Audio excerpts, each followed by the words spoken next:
zatiaľ pri ďalšom videu. Dneska máme také počasie, neviem, či ma bude počuť. Aj vietor, aj dážď, ale zatiaľ to celkom drží a išiel by som si spraviť aj v tomto neostímnom počasí kapustnicu. Takže v obchode kúpiť aj takéto malé balenie, čo je ideálne do takýchto ešusov, 500 gramové, kyslá kapusta samozrejme a dôležitá ingrediencia je udená šunka od www.hurka.sk, slovenský výrobok, veľmi kvalitný a nájdete ho v nejakých tých farmárskych obchodoch.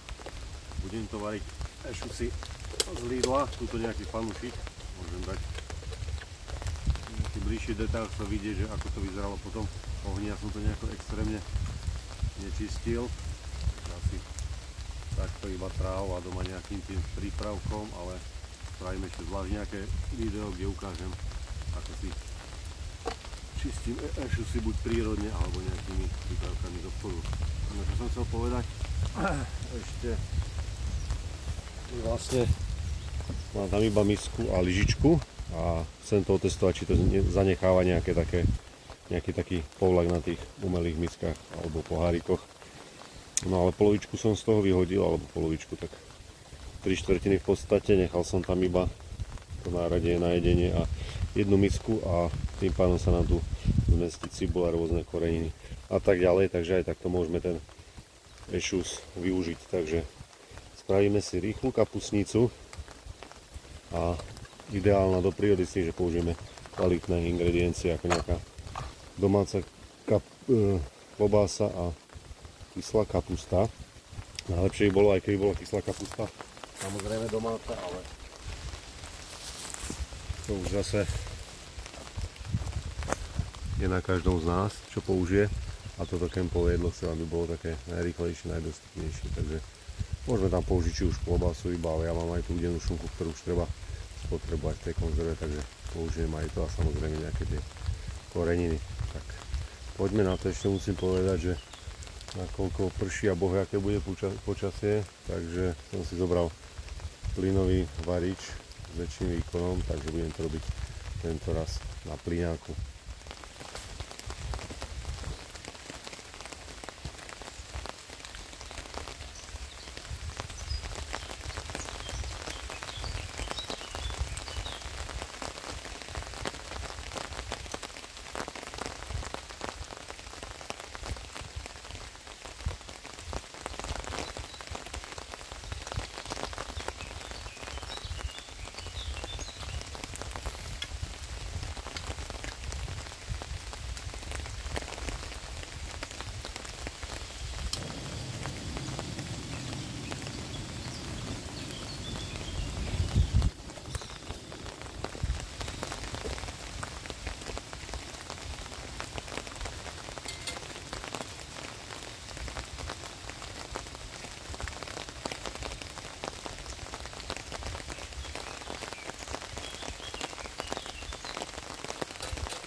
Narodená šunka je už vlastne hotová, je klobása, tak výhoda je v tom, že to veľmi rýchlo spravíme a musíme spremne variť. Takisto je aj slaná, takže solou menej, ale mám to palivú papriku samozrejme.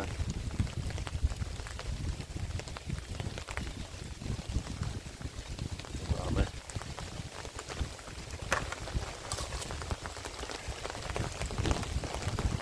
Tomu rastú. Tu rozpršalo viacej. Čili.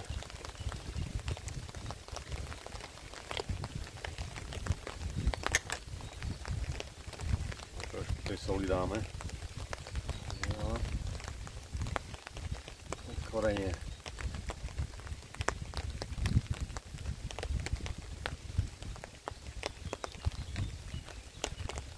No vlastne aj tá klobása a tá šunka to chutí, takže pekná cibula samo o sebe.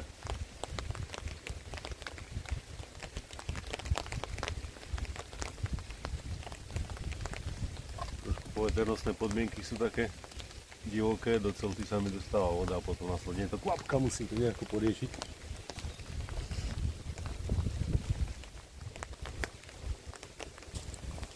A posledná dôležitá ingrediencia je vlastne tá kyslá kapusta. Takže napríklad môže byť aj takáto. Ja tam dám aj tú vodu, lebo ja mám rád kyslú, niekto to zlieva a premieva.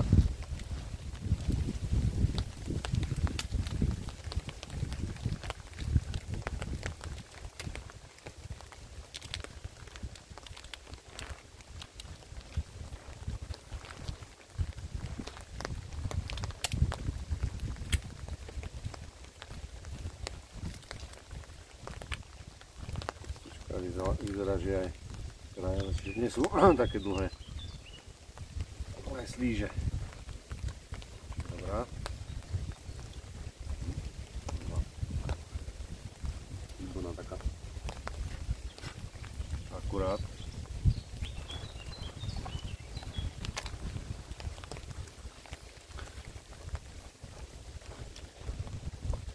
Takže necháme trošku podusiť, premiešať a následne dáme vodu. Som len teraz trošku ochutnal z tej kapusty, ako sa to trošku premiešalo a paráda, to sa nedá porovnať s nejakým polotovarom, takže takto si rýchlo v prírode môžete spraviť relatívne kvalitnú kapustnicu. Potom treba použiť aj nejaký ten, ja mám rád takú hustú, treba použiť nejaký ten silnejší varič, toto je od firmy Coleman Firepower, takže ten má nejakých, neviem presne, či 3,5 alebo 5,5 W výkon. Takže ja, keby som mal závetrie, nefúkalo by, tak by to bolo ideálne. Takže teraz to necháme len tak variť, prebublávať. A môžeme robiť ostatné veci. To je výhoda týchto jedál, ako je guláš, kapusta, že môžete okolo toho robiť aj rôzne veci a nechá to pomaličky variť.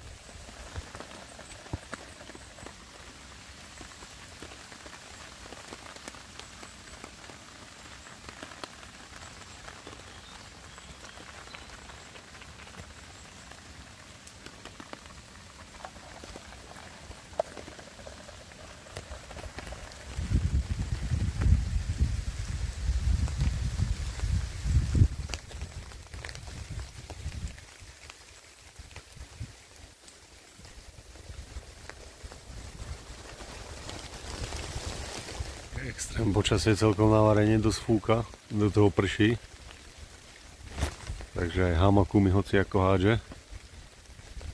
No ale to nič nemení na fakte, že dá sa variť aj v takomto počasí. Kapusnička.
kapustnica už hotová, takže skúsim si nabrať. Mám rád takú hustejšiu, takže trošku tej hustoty odobereme.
Takže konečne prestalo pršať a ja sa idem nájsť, ako keby to bolo načasované, keď som dovaril, tak prestalo pršať. V podstate keď fúkal vietor, tak tento môj kemp len trošku zadržal ten dážď, ale nedostal som aspoň priamy nápor.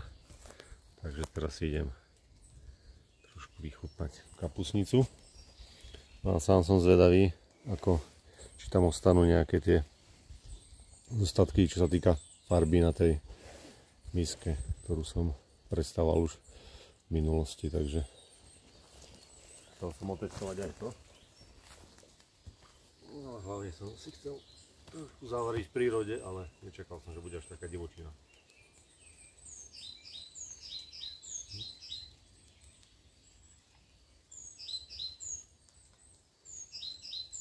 Vyšla ako chvál, dobrá.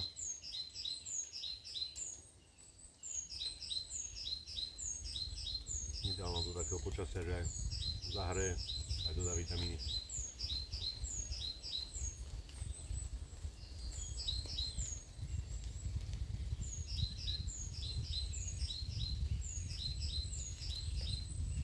Dobrá, skoro ako vianočná.